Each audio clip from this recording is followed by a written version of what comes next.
সবাই নজর দেবে, যারা উপস্থিত আছেন আমাদের মধ্যে তাদেরকে বারবার বলছি, যারা এই সপ্তসীমার মধ্যে আছেন মেলার ভিতরে সবাই যাতে অসুবিধা না হয় সেদিকে নজর রাখবেন, যাতে আরেকজনের অসুবিধার দিকে নজর দেবেন, যাতে কোনো অসুবিধা না হয়।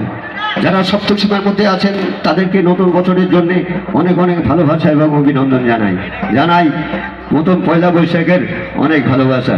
এছাড়াও আমাদের পাকের শেষে থাকছেন সেই ড্যান্স সাফাগা উপস্থিত হয়ে গেছেন আপনাদের মধ্যে।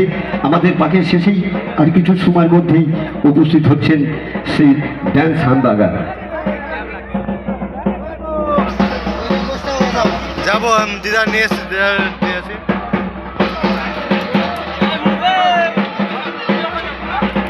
যারা পাক দিচ্ছ সব থেকে নজর রাখবে যাতে অসুবিধা না হয়।